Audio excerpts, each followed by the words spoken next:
Hello, everyone. Welcome to a special edition of the Dawgland podcast. I am your host, Anthony Joki. Alongside me, Jackson McCurry. This small, short video is only going to be here on YouTube.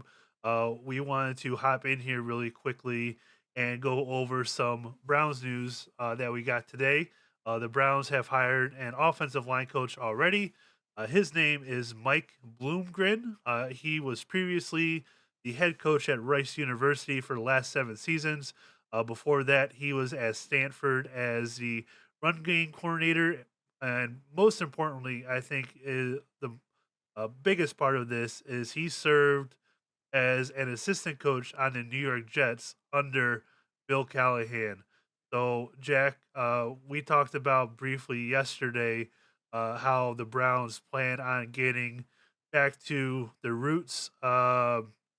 With the run game, the play action pass, and it seems like they have an assistant coach now, or offensive line coach now that should help these offensive linemen get back to what is really, the nuts and bolts of the Kevin Stefanski offense in terms of, the running game, the play action pass.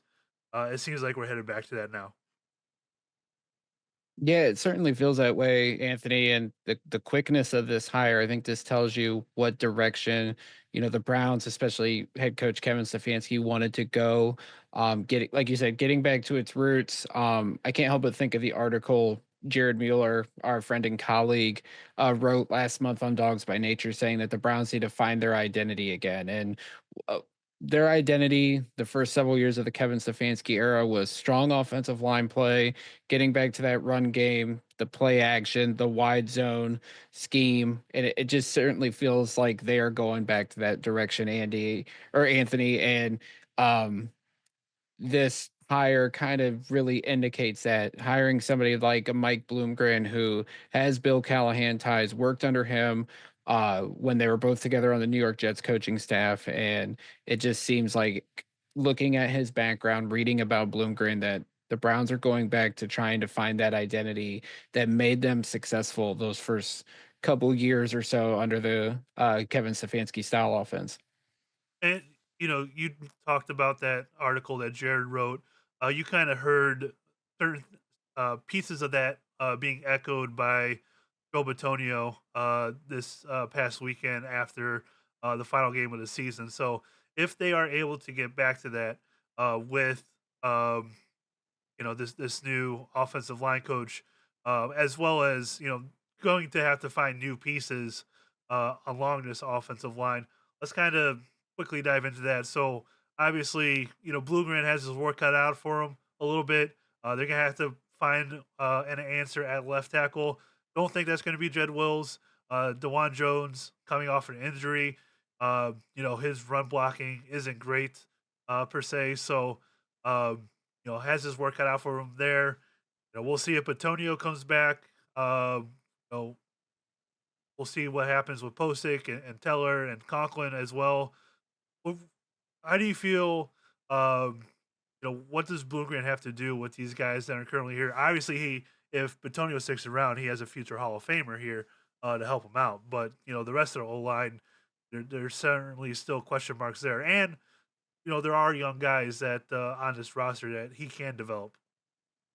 Yeah, I mean, for sure, the cupboard is not bare in the offensive line. You have right now, you have Batonio and Teller, who are your foundational pieces in the interior. Ethan Posick, they could potentially move on. Find a new center. Try to see what they have in a Luke Whippler, or maybe even potentially bringing back a Nick Harris because he was drafted back in 2020 as a potential center of the future in this type of scheme. So maybe they bring him back on a 1 year deal, but the biggest key I think is offensive tackle. You mentioned Jed Wills, he's going to be a free agent. I can't see him returning unless things change. Yeah, you have James Hudson, who is going to be a free agent, but he suffered an injury earlier in the year. Jermaine Irfetti, think he did okay as left tackle, and maybe you bring him back on a 1 year deal type of thing. But I really think, Anthony, whether it's in the top 10 via trade down or early second round, the Browns have to go looking for an offensive tackle. There is plenty of options, which we'll dive into as we get closer to the draft. And, Dewan Jones held his own, but having back to back season ending injuries, I think that's a big question mark. And so is the status of Jack Conklin because, he's out, the guaranteed money is up on his contract. He does have a large cap number. I could see the sides working towards some kind of common ground where they, rework the deal, guarantee some money for Jack to come back at least for one more year until the Browns ultimately find maybe the right tackle of the future in the 2026 draft or maybe some kind of free agent signing down the road. But the cupboard's not bare on this offensive line. I think Bloomgren and whoever his assistants are going to be in that position room, they don't have their work totally cut out, but there is some big question marks heading into 2025 for sure. We want to do a video like this just to kind of cover a quick news topic. So this one's only going to be on YouTube, so be sure to subscribe to our channel while you're here watching this one. And as we wrap this up, we did get a tweet today from Albert Breer that said candidate for the Cleveland Browns job for offensive coordinator is Klint Kubiak, who is currently with the New Orleans Saints. They are also going through a head coaching change, so it is possible he could be available, made free to interview with the Browns and come over as offensive coordinator. Obviously, there's a big tie there between him and Kevin Stefanski. What would you think if Clint Kubiak was the new Browns offensive coordinator?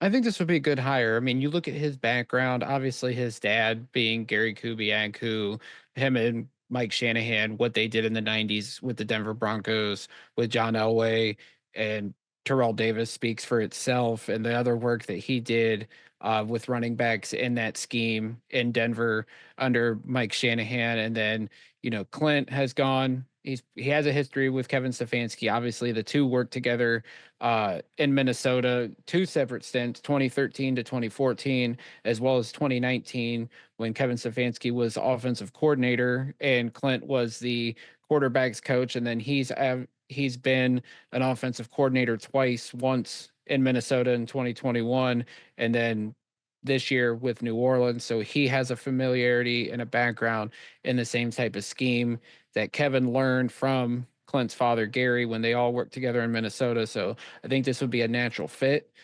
We do know Tommy Reese is a candidate, and it seems like he's going to be the first interview, and it's an internal interview.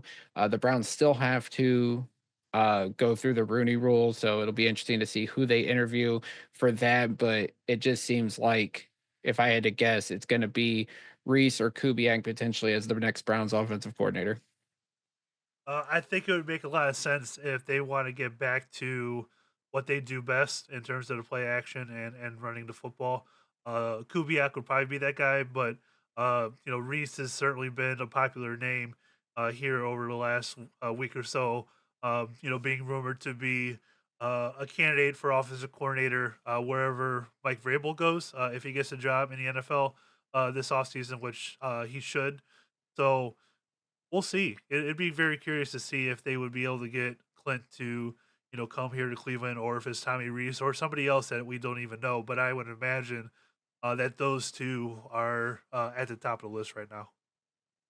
Without a doubt, and Kubiak is still under contract with New Orleans, so the Browns would have to get permission to interview him, and if they ultimately want to hire him, they will have to add something currently to the job title besides offensive coordinator, and that would be interesting because I think assistant head coach right now belongs to Bubba Ventrone, and Bubba has been rumored to also be joining Mike Vrabel or I should say, when Mike Vrabel ultimately gets a head coaching job. So the Browns will have to change up some things on their coaching staff if they ultimately want Clint Kubiak, unless, of course, New Orleans lets him out of his deal to come to Cleveland. So that's something to also keep in mind for Browns fans as this process develops. I feel it would be okay if Bubba Ventrone, went along with Vrabel. Obviously, the he was the kicking wasn't his fault, but there were certainly some other things this year that did not go well, special teams wise. So we'll see how that all plays out. Be sure to follow Jack on X at Jack McCurry08. Be sure to give me a follow at Anthony Jokey. And like I said earlier, please subscribe to our YouTube channel here, where we're going to do more of these videos here in the off season. Where we don't want to spend like a whole 30 minutes talking about this. More so give out these quick little news segments as they happen, because with the Browns, life is ever changing, and we always have constant updates. So we will probably be doing quite a few of these this off season. Until next time, go Browns.